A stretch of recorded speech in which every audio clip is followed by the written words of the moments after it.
c'est Mister Zobo. On se retrouve pour un nouvel épisode sur le premier épisode de Anime. Bien sûr, on a un nouvel épisode sur ma chaîne. Donc, aujourd'hui, on va faire une tier list des personnages en unité de nature. Donc, on va faire ça en fait des top 10 des personnages en unité de nature. Je vais pas trop vous montrer si c'est des blagues. Voilà, je vais déjà un peu bugué, c'est pas grave. Donc, sinon, en fait, voilà, je vais être sur. Donc là, je vais être sur le truc. Du coup, voilà, donc ça c'est un top 10. Donc, ça va être un top 10 sur les persos, les top 10 des meilleurs persos sur Animal Crossing. On va vous dire donc les meilleurs persos, pourquoi, etc. Et du coup, on va peut-être faire une team avec. Après, vous allez pas sortir le top 5 et vous faire une team, etc. C'est pas comme ça que ça marche. C'est même le top 5, 6. C'est en gros, voilà, il y a des persos, selon les conditions, selon les endroits. Je vous parlerai d'autres persos qui sont intéressants à mettre dans le team parce que je pense qu'on a une truc qui ne pensent pas à eux. Et que j'ai pas mis dans le classement pour des raisons que. Voilà, donc dans le classement, ça va avoir l'utilité, donc les dégâts, le prix. Il y aura aussi donc le dégât par rapport au temps, le dégât par seconde. Il y aura la zone d'effet. Il y aura plein de critères. Plein de critères pris en compte. Donc voilà. Donc le premier personnage le plus fort, donc j'ai beaucoup réfléchi, j'ai calculé, donc c'est Madara. Madara, voilà. Qui fait plus de dégâts que. Qui fait beaucoup plus de dégâts que les autres personnages. Donc il fait, je crois, si je dis pas de bêtises, plus de 10 000 dégâts plus de 10 000 dégâts avec ce level max. Quand il est evolved avec Erwin, 25%. Donc il est très très fort. Et il est très très fort. Et je pense que c'est un des persos, c'est le perso le plus fort, au moins. Même si j'ai réfléchi avec un autre, et en vrai ils sont presque pareils. Et donc on peut l'évoluer, l'Evolved avec deux Sharingan qu'on peut crafter dans le truc d'évolution. Donc je le mets en top 1 déjà de 1, voilà, ça c'est assez mal. Et donc son prix total, donc c'est, je crois, c'est le prix le plus cher du jeu. Il coûte 46 000 pour le max, sans compter le placement de base. Je l'ai pas compté, je l'ai pas le personnage. Donc il coûte 46 000 yens de base, en prix global. Un prix global.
à chaque fois, donc ça c'est un peu chiant, c'est quand même chiant.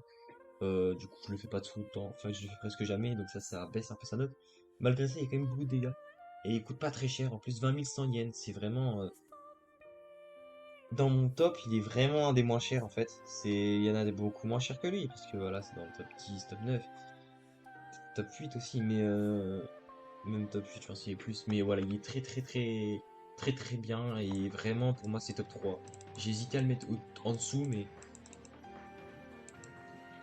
malgré ça, il m'a vraiment vite mis, voilà, vite mis, j'ai vite été apprécié, j'ai vite apprécié son gameplay, avec beaucoup de choix, 25% de dégâts, pas cher, donc en début de game, un bon gars pour faire des dégâts, buff des dégâts, comme j'ai déjà dit, et surtout il rank des troupes assez rapidement et elles font la taille de la map. Il peut aussi, donc ça je l'ai pas dit, il peut contrer les attaques qui bloquent, genre comme Kokushibo, comme dans la planète Namek, le personnage, je sais plus combien de comme le titan colossal, je n'ai pas fait le sein du monde, donc je peux pas vous dire, mais voilà, il contre les personnages qui stone en fait, simplement, qui freeze simplement, il contre tout simplement, voilà, les attaques comme ça. Après, je crois il peut quand même attaquer les ruines de base à l'origine, mais souvent en fait quand il passe, voilà, t'as déjà des troupes en jeu, et du coup à distance t'as juste à les mettre loin, ou après quand tu veux buff c'est pas bien de les mettre loin, mais t'as juste à aller, voilà, à les mettre proche du début, comme ça, quand le mob avancera, bah, il invoquera toujours sur... c'est très fort contre les bots qui spawnent, hein. Vraiment j'ai remarqué ça, c'est très fort. Et aussi ça peut éviter les fuites de perso, c'est vraiment un très bon personnage, c'est pour ça que je le mets dans le top 3. Et donc vous en doutez peut-être, puisque je vous ai parlé d'All Might, je vous dis après il n'est pas top 3, et bah oui, top 4 All Might, pour moi top 4 All Might, personnage très fort, surtout en fait, simplement il fait pas beaucoup de dégâts, enfin c'est pas un gros boss de dégâts, mais il, 29 750 yens, donc ça va, c'est pas très cher, mais pour un mythique, c'est quand même un peu cher, mais ça va en vérité, sans compter l'invocation évidemment. Donc il fait très mal de dégâts, enfin il fait beaucoup de dégâts, et en fait on manque le shiny, donc le shiny, avec 3 potions de shiny, il fait beaucoup, je pense 50% de dégâts en plus, si je dis, non ça je dis peut-être des bêtises là. Là je viens de dire une connerie, je crois pas qu'il fait 50% en plus, je crois que j'ai trop fait. En tout cas, il fait beaucoup de. Il fait un knockback en plus. Ce knockback il augmente. Donc il fait ce knockback, si vous savez pas ce que c'est, en gros, il recule les adversaires. Il pousse les adversaires et ça c'est très fort. C'est aussi donc c'est la particularité de All Might, c'est qu'il peut pousser les adversaires. Je vous en parlerai un autre que je mettrai en top 10 qui pourra le remplacer, qui sera légendaire, qui sera donc beaucoup plus simple avec une pitié, vous l'aurez. Donc voilà, très fort. J'ai rien trop à dire sur All Might, dégâts, poussée, shiny, il vient énormément fort, et je trouve que Shiny, simplement parce qu'il y a certains personnages, voilà, Shiny, il fait pas les buffs, enfin il fait pas beaucoup de dégâts en plus. Et celui-là on peut le Shiny simplement avec des potions, donc je sais pas si on peut Shiny tous les personnages avec des potions, mais j'ai vu que sur le trailer on pouvait Shiny avec les potions, donc je sais pas si ça marche avec tous les personnages. Donc le top 5, c'est un personnage qui est sous-estimé de fou, je ne sais pas pourquoi. Donc c'est Diabolo, alors je sais pas, il est là. Je sais pas c'est qui dans l'animé, je sais juste dans Jojo Bizarre Adventure, je sais pas c'est qui. Je mets top 5 pour raison 28 500 de yens pour l'invocation, mais il fait très mal, beaucoup de DPS, vraiment énormément, je sais pas pourquoi il est trop sous-estimé. Et il peut arrêter le temps aussi, donc très fort. Après je crois il arrête moins le temps que Dio, donc voilà, ça c'est compliqué. J'ai rien d'autre à dire sur lui, jusque bah, je le connais pas trop en fait, moi je vois personne le jouer, donc voilà. Donc le top 6, beaucoup sous-estimé, beaucoup sous-estimé. Et pour moi, il est top 6, vraiment, il est pas mal en fait. Je vois pas le problème. Euh, c'est même devant un personnage, c'est Levi. On va me dire, ouais, mais c'est top 6. Bah en vrai, oui, j'ai regardé ses dégâts, il fait masse dégâts. Malgré son prix 33 500 yens pour un mythical, c'est un des plus chers mythical. Même pas. Je trouve que Boulangi il coûte cher, mais ça va en soi. Mais il fait masse dégâts et je trouve que c'est un aérien en plus, donc c'est assez rare. Il y a beaucoup d'aériens qui font masse dégâts. Et je trouve qu'il est assez fort. Je vois pas leur problème. On peut le shiny. Il fait masse, il peut atteindre plus de 3000 dégâts par seconde max, je pense, même plus de 4000, même plus de 5000. Alors qu'il fait toutes les genre. Il fait pas des dégâts toutes les 11 secondes, toutes les 10 secondes. Non, il en fait beaucoup plus moins.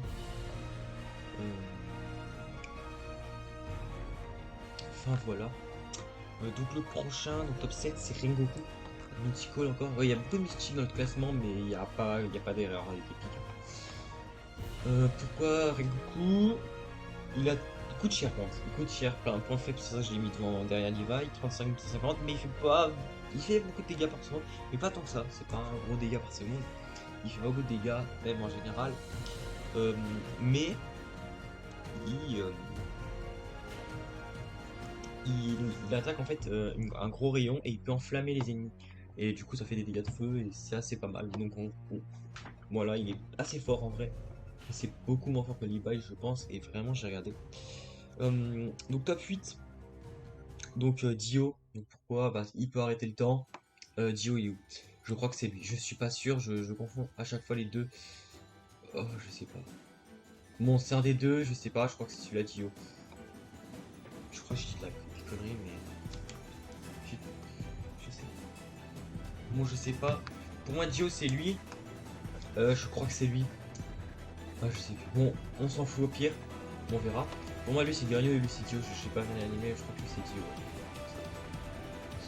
Bon, Dio, il peut arrêter le temps. Il coûte 20 000, 20 000 plutôt. Environ 20 000. Au-dessus de 20 000. Je pense plus dans les 20, entre 20 000 et 30 000 en gros. Je connais pas. J'ai pas pu calculer son prix.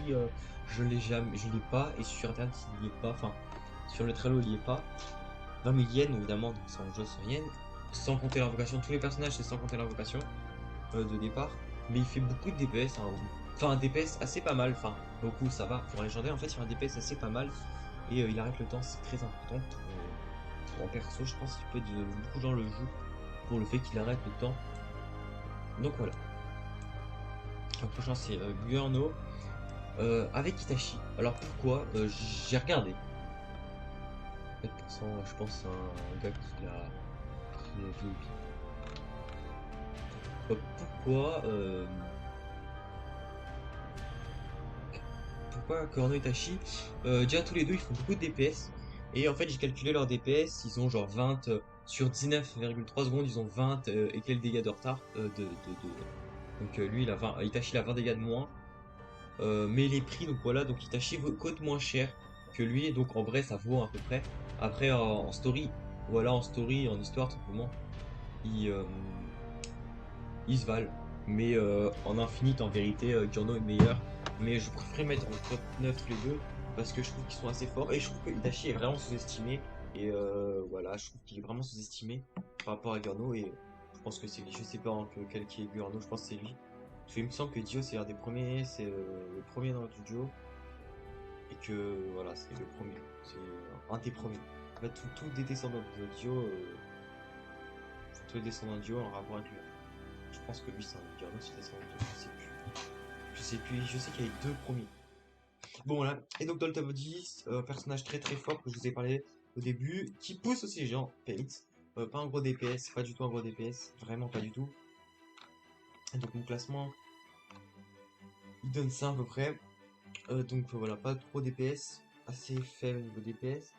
Et voilà, c'est vraiment assez faible. Donc voilà. Alors, on va parler aujourd'hui on va parler aussi d'autres personnages qui sont assez forts. Si vous pensez le jeu, on va parler des personnages qui sont assez forts. En épique, même s'il n'y a pas tous les épiques, hein, évidemment, tous les épiques, il y en a quelques-uns. Mangara par exemple, etc. Mais on va pouvoir on peut en dire, donc des persos forts. Donc en perso fort, il y a Shoto, donc il est pas là-dedans. Voilà, je vois pas Shoto. Mais perso très très fort. Il peut friser, ralentir les gens. Sinon, il y a Sanji, un perso assez fort au début du jeu, si vous jouez au début. Très très fort. Sinon, il y a aussi le Speedwagon. Il n'y est pas ici, mais en gros, c'est un personnage qui régénère de l'argent et très très fort aussi. Mais je l'ai pas mis dans le classement parce que c'est pas un gars qui fait des dégâts. C'est un gars qui donne de l'argent. Comme Bulma aussi. Très très fort. Et merde. Et voilà.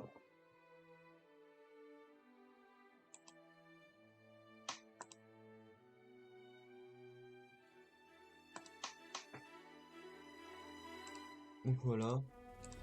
Donc j'ai peur, je trouve que ça fait. Voilà, très très fort. Après, il n'y a pas d'autres persos. Il n'y a pas d'autres trop. Il n'y a pas d'autres gros persos forts en fait. Donc voilà. Après, dans le classement, voilà, j'ai mis E. Et voilà, je pense que ça le vaut. Donc, après, dites-moi dans les commentaires si jamais vous avez un autre classement. Dites-moi si vous voulez remplacer des persos, peut-être mettre 4 en 3, mettre 5 en dernier si jamais, je sais pas. Et si jamais vous me dire si le pourquoi Diabolo, je crois que ça s'appelle comme ça. Je sais plus si. En fait, je connais pas Jojo, mais dans le Jojo, dans le jeu, c'est Diabolo. Je sais qu'il a toujours une note no copyright, enfin, un truc no copyright dans les jeux. Parce que dans les jeux, t'as pas le droit d'avoir le même prénom. Nanana. YouTube, tu t'en fous. YouTube, tu t'en fous. C'est Diabolo, je crois. Et dites-moi pourquoi il est sous-estimé. Peut-être il est moche, enfin j'en sais rien, peut-être genre il a un style chelou, mais après voilà quoi, c'est un style chelou. Voilà, Jojo, c'est des styles bizarres, tous les personnes ont un style bizarre sur Jojo, mais enfin, un style bizarre, leur tête Jojo. Les têtes Jojo, je regarde pas Jojo juste parce qu'ils font des trucs chelous. À part lui, Dio du stylé, tu vois. Mais le reste, bizarre.